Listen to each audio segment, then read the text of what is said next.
Bonjour. Nous allons voir dans cette vidéo comment assurer la sûreté de fonctionnement. Donc pour assurer la sûreté, on a plusieurs méthodes.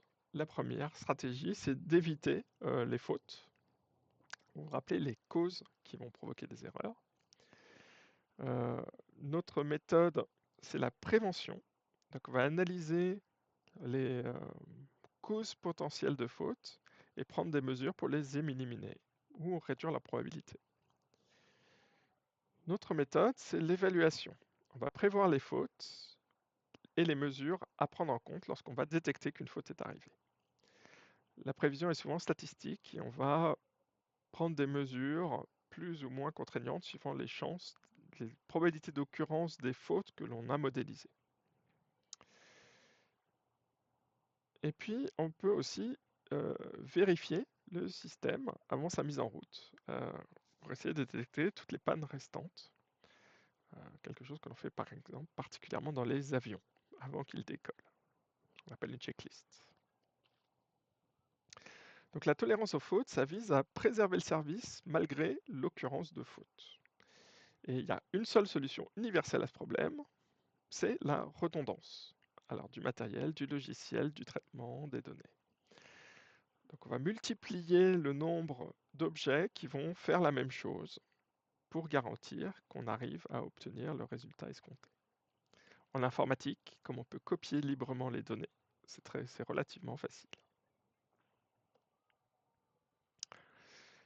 Alors, une constatation importante, c'est qu'on ne peut pas éviter les fautes. Quelles que soient les précautions qu'on prenne, l'occurrence des fautes est inévitable. Et puis, même si vous avez fait très attention en regardant les couches géologiques autour de votre centrale nucléaire pour savoir quelle est la hauteur maximale des tsunamis, eh bien, il est possible que 30 ans après, euh, vous découvriez un peu plus loin qu'en fait, non, finalement, il y avait un tsunami beaucoup plus haut qui s'est passé dans le passé. Et hélas, bah, votre mur de protection de votre centrale à Fukushima est un petit peu trop petit.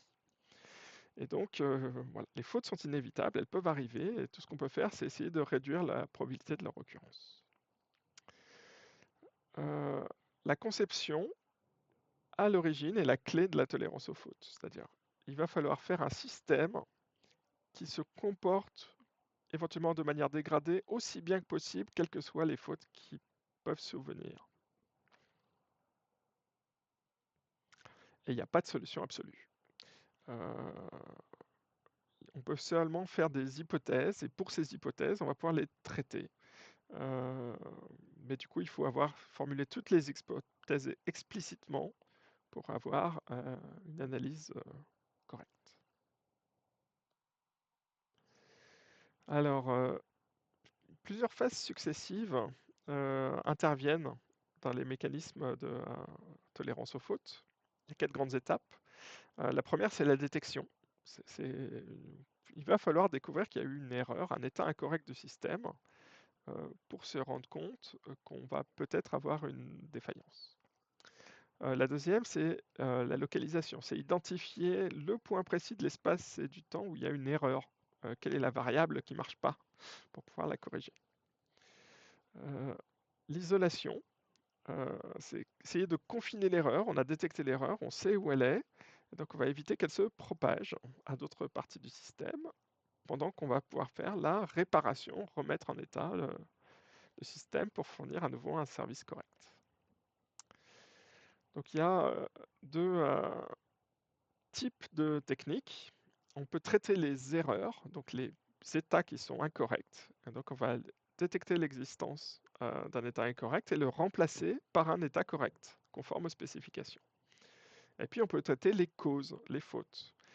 Par exemple, en ayant plusieurs composants qui font la même chose, ce qui permet de réduire la probabilité que tous les composants soient en panne, si on réussit à faire en sorte qu'avec un seul des composants, on obtienne une réponse correcte. Et là, ça va forcer à faire plusieurs fois les traitements et avoir plusieurs fois le matériel. La redondance est la clé pour traiter les fautes. Donc le principe unique de la redondance, ça va permettre à la fois de traiter la redondance matérielle et logicielle. Donc on va utiliser plusieurs composants euh, pour résoudre le problème qu'on a avec les fautes. Mais pour les erreurs, on peut aussi utiliser la redondance de l'information. Vous n'êtes pas obligé de stocker l'information qu'une seule fois. Si vous la stockez plusieurs fois et que vous vous rendez compte que une de vos valeurs est fausse, eh ben, vous savez qu'il y a eu une erreur quelque part. Votre état est faux à un endroit. Mais vous pouvez éventuellement le corriger si vous avez de multiples copies. Donc on peut récupérer les erreurs en faisant une technique qu'on appelle le recouvrement. Donc on va remplacer l'état d'erreur par un nouvel état correct. Pour pouvoir faire ça, en fait, il va falloir d'abord détecter l'erreur pour identifier la partie incorrecte de l'état. Et puis on va utiliser deux grandes techniques pour le recouvrement, la reprise et la poursuite.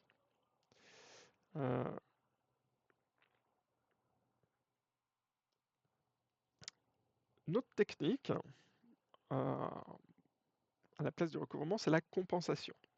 Donc on a mis suffisamment de redondance interne pour être capable de corriger l'erreur. Et donc ces techniques sont par exemple particulièrement utilisées dans les systèmes de fichiers. Dans votre DVD, quand il y a une rayure, vous avez perdu de l'information et pourtant vous pouvez continuer à voir votre film. Ou dans les systèmes de fichiers comme ButterFS, ou si vous avez un disque qui commence à mourir, mais que vous avez une copie des données sur un autre disque, et ButterFS va être capable de continuer à vous donner toujours les bonnes valeurs. Alors bien sûr, ça a un coût supplémentaire à la fois en stockage et en calcul, puisqu'il va falloir faire le travail plusieurs fois. Donc la compensation, elle masque les erreurs, le recouvrement, il remplace un état incorrect par un état correct. Donc la détection d'erreurs, il y a trois objectifs principaux. Prévenir l'erreur, si possible, éviter sa propagation et faciliter l'identification ultérieure de la faute. Donc vous avez souvent, dans tous les systèmes distribués, des mécanismes de log. Vous allez enregistrer les changements d'état, les dates à laquelle ils sont arrivés, pour essayer d'être capable de réidentifier plus tard s'il y a un problème, d'où est parti le problème. Alors, une bonne détection, c'est une détection qui va être rapide, donc il va avoir une faible latence. La production de l'erreur et la détection de l'erreur seront proches.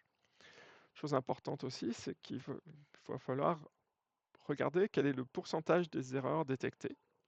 Si vous êtes très rapide à détecter des erreurs, mais que vous détectez que 1% des erreurs, vous avez un taux de couverture médiocre et vous avez un gros problème.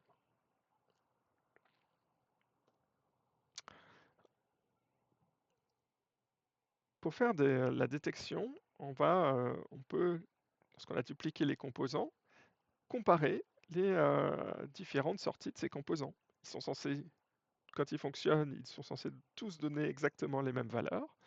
Et donc si on compare les sorties, on peut savoir si un des composants est en panne. Alors ça a un coût élevé, mais ça a une latence très très faible, avec un taux de couverture excellent. Mais à la condition qu'on a bien identifié des conditions de création et d'activation des fautes qui soient différentes entre les composants. On verra un contre-exemple dans une prochaine vidéo avec le vol 501 de Ariane. Et puis, on a besoin aussi d'un contrôle de vraisemblance. Alors là, le contrôle de vraisemblance, c'est moins cher, c'est un coût plus modéré. On sait que les valeurs doivent être, par exemple, entre 0 et 100. Et donc, si le système vous dit 3525, vous savez que ce n'est pas entre 0 et 100, et que donc, il y a un problème, il y a une erreur dans le système. Donc, c'est un coût beaucoup plus modéré. La latence est variable parce qu'elle va dépendre de la technique et du système, et le taux de couverture, il peut être faible, parce que peut-être qu'en fait, le système est en panne et vous répond 100, mais il aurait dû vous répondre 0, et c'est un problème.